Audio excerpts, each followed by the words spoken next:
Yo, YouTube, what is good, man? It's your boy Devin Hughes here. We're gonna do a reaction to 10 terrible habits WWE commentators need to break. Reaction and is of course by WhatCultureWrestling.com. If you want to check out the original video, the link will be in the description. So without further ado, let's react.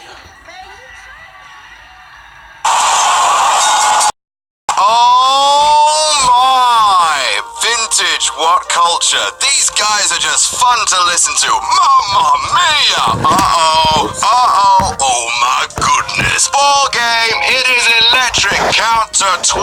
Listen to this place. I'm David Atunga. Tope suicida. Oh my god. Shucky ducky quack quack. Yahoo! Stone Cold! Stone Cold! Stone Cold! Commentary is a fine art and much harder than at least Jim Ross King can make Ross it work, definitely deserves his best WCPW commentator of the year today, award, you stupid, awful bastards. Oh yeah, I'm Adam from WhatCulture.com, and here are 10 terrible habits WWE commentators need to break. Number 10, so many things to sell. No one likes being constantly treated like a customer, which is a sort of wrestling wisdom you can read more of in Wrestling issue number 4, available now from shop.whatculture.com. Seriously though, commentators have a very difficult job. It's the wrestler's job to sell injuries. It's the video editor's job to sell matches, but it's the commentator's job to sell everything from Sonic Chicken to what's coming up later in the show, to the superstars in the ring, to the upcoming pay-per-views, to how to download a fucking app, to Domino's Pizza delivery to Jerry's Pizza 2 LA, whatever next. The problem is they're being... Sorry. You know, what really bugs me about commentators today, they don't really focus on matches. They only focus on the product. They want to talk about something else. But when it comes to a wrestling match, I think your job is basically to just call the match. Stop talking about other things. Instructed by the angry, meaty voice in their head to do that during matches. So what should be a simple story is overcomplicated by a dozen other talking points, taking the audience out of the match and making Raw seem like a cynical conveyor belt of products rather than a showcase of characters. Number 9, what is Barrett Saxton? If I were to hazard a guess, I'd say he was some sort of well-dressed fern or like a pebble wrapped in an expensive handkerchief. No, I know what Barrett Saxton is. He's like... Barrett is such one of the worst commentators I've ever heard in my life. He's so much worse than David Otunga and Michael Cole. If you could combine the 3 butt kissers today, I personally think this makes a lot of sense. They love to kiss up the baby faces, but they can never acknowledge heels. Because I understand it's been like that for years, but today you come to realize that it's becoming very, very annoying. But Barrett Saxton, however, he is by far the worst.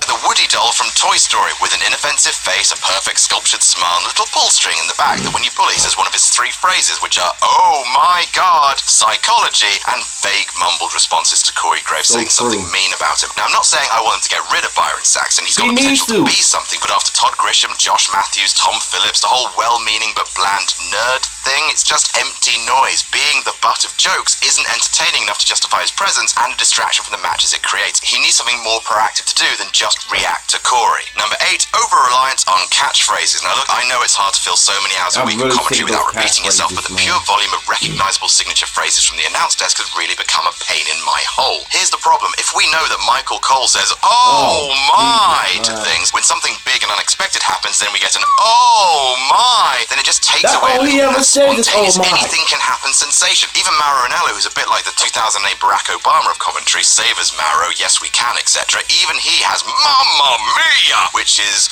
well, it's just awful. I know that JR's repeated word, and by God, etc. Those were catchphrases too, yes, but JR had the ability to make his calls familiar, but still feel uniquely tailored to the unique situation in a way that Ball Game never will. Number 7, holding Renee Young back. Renee Young is one of the best going on the broadcast team today. That is said without any hyperbole whatsoever. Look at her holding court on the WWE kickoff shows and Talking Smack. She displays confidence and easy laid back. I don't know what's the company's problem of not having female commentators. If you look back in 1997 when Undertaker was fighting Triple H in a New Jersey train station, you could basically hear the female commentator alongside Jim Ross. So I don't know why they won't allow Renee Young to be on commentator. Terry, excuse me. I think it would be a good fit, not just for the women's wrestling, but men's wrestling also. Charm and ability to follow the company line without losing her evident love for the business, and she has the ability to smile genuinely. This is a lost art. Look at Tom Phillips. And she's also a dab hand on commentary, as her work on NXT has proven. She's excitable and funny, but clear and concise. Also, with women's wrestling increasing in legitimacy every week, wouldn't it be nice to hear a female perspective on the action for a change? Right. After all, lack of experience is a non-issue. She has just as much broadcast experience as Tom Phillips, and he's really calling for SmackDown. We want young. Number 6, stop having fun. Okay, that makes me sound like a bit of a dick, but if the cap fits, complain about the cap to try and boost your numbers on Twitter. But if I can be serious for a minute, whenever the announce team have fun, I just want to very slowly pull my tongue out. Whether it's Michael Cole dancing at his desk, Barrett Saxton wearing a onesie with ducks on it, JBL making jokes about obscure 1950s baseball players, it's just we have to be around commentary for the entire show. The entire show. Like when a clown does his 20-minute set at a birthday party, hey, that's fine, great, but then you have to drive him back to his place and the journey is 3 hours long and he keeps going and going and going until you slowly veer into oncoming traffic. Simply put, the WWE brand of entertainment is cheesy and the commentary team having larks is a prime example of that. It makes me yearn for the days of JR being genuinely weary of everything around him. Number 5, pre-prepared sound bites from Michael Cole. So say you're Vince McMahon. First of all, hello, I'm really sorry for all the things I've said about you and your family and the thing you spend 20 hours a day making sure doesn't fall apart. Second of all, I'd understand that for your biggest moments of the year, the WrestleMania payoffs, the SummerSlam hype, you might want to be slightly more hands-on with Michael Cole scripting than normal. Problem is, WWE is sometimes so hands-on that they nearly throttle Michael Cole to death and the spontaneous joy of a moment becomes, well, just more empty, obvious PR branding. Sometimes it's not that bad. Seth Rollins with the heist of the century, that was a good call. But when Daniel Bryan tapped out Batista at WrestleMania 30, the Miracle Kid! The Miracle Kid! A miracle on Bourbon Street! Oh, WWE, your Hall of Fame packages will write themselves. Please don't make Michael say these awful things. See also WrestleMania 32, For the Love of Mankind! Which you could actually see Michael Cole reading off a f***ing script. Stop it, you monsters. Number 4, the face-heel dynamic is all off, so call me old-fashioned, a sickler, and well-hung to the point of scientific confusion. But here seems like a pretty simple formula for commentary. One guy supports the heels and makes excuses for them, one guy champions the faces and their virtuous ways. That way, whoever's in the ring always has someone who's got their back and talking them up. In recent years, that dynamic has shifted, with the commentators leaving some superstars for dead. Tell me if this makes sense. The Ascension debuted talking about how they were better than all the old tag teams and started fighting jobbers. JBL, King Ross's best BFF forever, who's supposed to be the, hey, it's not cheating if you don't get caught, it's just being smart kind of guy, proceeds to bury the Ascension for weeks for being cowards and not as good as teams who are not currently wrestling in WWE. What are you doing? This would all lead to a baffling segment where the longest reigning NXT tag champs at the time in history were molested by a ring full of old dudes who had nothing more than a fleeting pop to gain from damaging these young prospects forever. Good stuff. Number 3, too many cooks. In wrestling, there's a common phrase called getting your in, which means, hey, it's a crowded marketplace, so even though it doesn't make a lick of logical sense, I'm going to make people notice me because I feel I have to. It's what many people believe has led to the wrestling culture known as flippy with 5 moonsaults, 4 shooting star presses, 112 super kicks, and 6 plunges per match, because that's what grabs the headlines. And it does, to be fair. I'm not here to judge that style of wrestling, but this principle also applies to commentary. With a 2-man booth like Cole and Taz, Striker and Vampiro, JR and King, everyone's got room to breathe. There's time for colour, play-by-play, and since both commentators are getting plenty of airtime, they only need to pipe up with, relevant comments. With a 3-man booth, and especially in a 4-man, an urge to make yourself heard creeps in, which often leads to a surplus of bickering, repeated information, and hollow sound bites. I just straight up do not understand why WWE loves threesomes on commentary so much. I just don't. Maybe they're sexier, maybe I don't know. Stop it. Number 2, special guest commentary. People often ask me,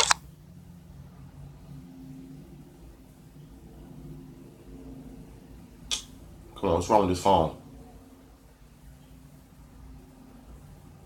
Adam, why do you hate R-Truth so much? And I will tell you, it was during the lead up to the Intercontinental title ladder match at WrestleMania 31, and for some reason WWE fell in love with R-Truth for something like a straight up month, and for at least a match per Raw, had him every single week on guest commentary, talking utter horseshit and fostering a hatred that is with faithful companion to this day. When R-Truth first came to this company in 2011, I believe it was 10, or was it 11? No, he wrestled in 2001 during the WWF days. Then he moved on to TNA. Then he came back to the WWE as R-Truth. But now, I mean, here's the thing. I used to like this character, but as I realized how bad they're turning him out to be, I don't think I can ride with him anymore. Because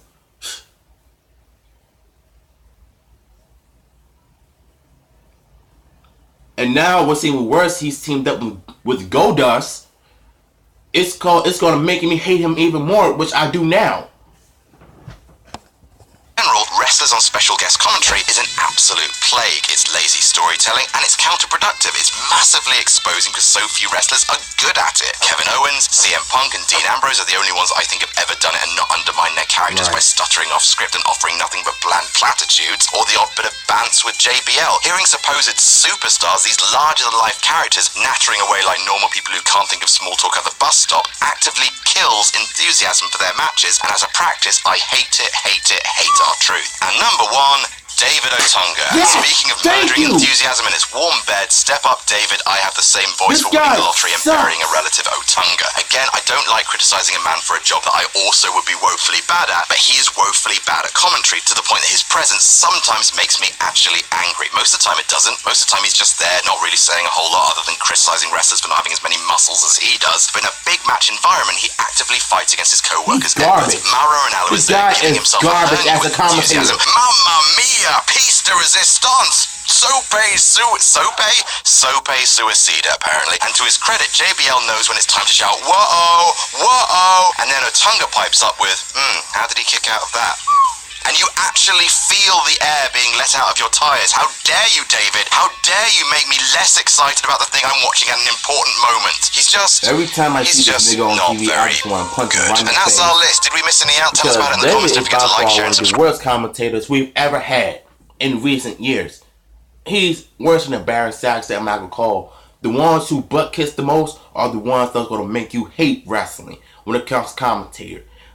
David Otunga is by far one of the worst, absolute worst commentators I've ever seen in my life. I don't know why they need to put him on commentary since replacing Jerry King Lawler after that domestic abuse situation last year.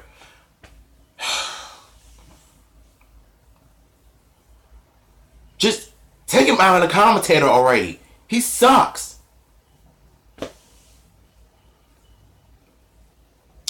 Thank y'all for reacting with me, man. Don't forget to subscribe. Leave your comments down below. Hit the like button, man. Until then, man, it's your boy W. Houston. I'll see y'all later.